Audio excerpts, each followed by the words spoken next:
आज हम सिर्फ इतिहास के पन्ने नहीं पलट रहे हैं, बल्कि उस महायुद्ध की कहानी को समझने की कोशिश कर रहे हैं। एक ऐसी कहानी जो आज भी दुनिया के लिए एक बहुत बड़ी चेतावनी है।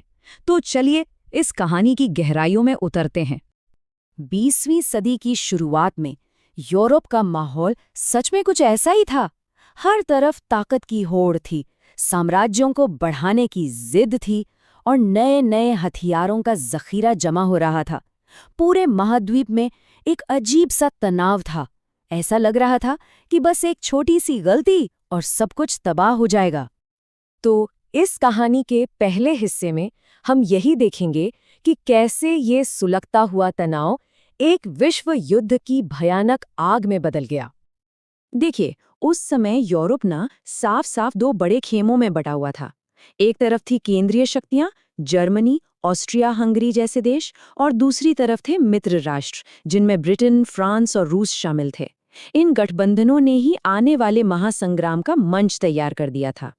और फिर वो चिंगारी गिरी, 28 जून 1914, एक ऐसी तारीख जिसने दुनिया का नक्शा हमेशा के लिए बदल दिया। जब ऑस्ट्रिया हंगरी के राजकुमार की हत्या हुई तो शायद ही किसी ने सोचा होगा कि ये एक घटना पूरी दुनिया को जंग की आग में झोंक देगी। और बस इसके बाद तो जैसे एक के बाद एक डोमिनोज गिरने लगे। एक देश ने दूसरे पर हमला किया तो उसका साथी देश उसकी मदद के लिए कूद पड़ा। फिर उसको देख के कोई और देश जंग में शामिल हो गया। देखते ही देखते जो एक छोटा सा विवाद था वो एक विश्व युद्ध बन गया। कुछ ही हफ्तों में पूरा यूरोप जल रहा था।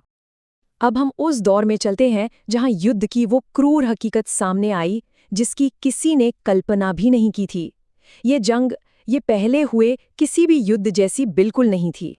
सैनिकों से वादा किया गया था कि जंग कुछ ही महीनों में खत्म हो जाएगी, लेकिन असलियत ये थी कि वो सालों तक खाइयों में फंसे रहे। ये खाइयां कीचड़, बीमारियों और मौत का घर बन चुकी थीं, जहां लाखों सैनिक बस एक इंच जमीन के लिए अपनी जान गंवा रहे थे। असल में ये पहला औद्योगिक युद्ध था। मशीन गन, जहरीली गैस, टैंक और लड़ाकू विमान, इन नए और घातक हथियारों ने तबाही को एक ऐसे स्तर पर पहुंचा दिया था जो पहले कभी नहीं देखा गया था। इस जंग की एक और भयानक सच्चाई ये थी कि अब सैनिक और आम नागरिक के बीच का फर्क लगभग मिट चुका था। लड़ाई अब सिर्फ सरहदों पर नहीं बल्कि शहरों तक आ पहुंची थी। आम नागरिकों के घरों पर बम गिराए जा रहे थे। इसी को टोटल वॉर यानी संपूर्ण युद्ध कहा गया।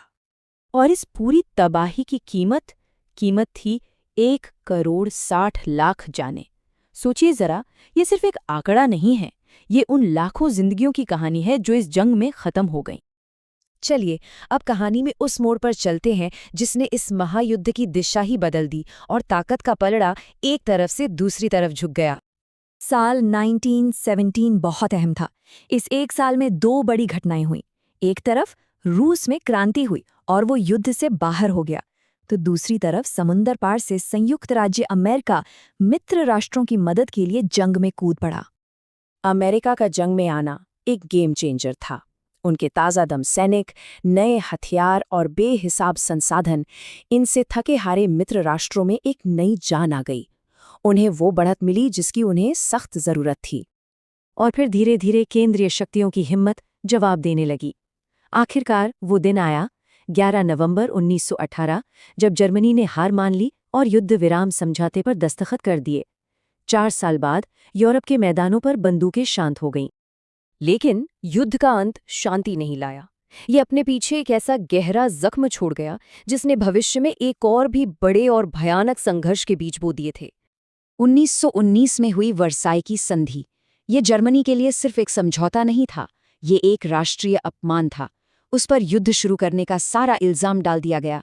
इतना भारी जुर्माना लगाया गया कि उसकी अर्थव्यवस्था तबाह हो गई और उसकी सेना को लगभग खत्म कर दिया गया।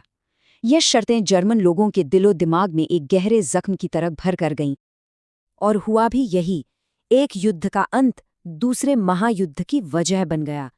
जर्मनी के अंदर अपमान और बदले की जो आग सुलग रही थी, वही ठीक 20 साल बाद द्वितीय विश्व युद्ध के भयानक विस्फोट के रूप में सामने आई।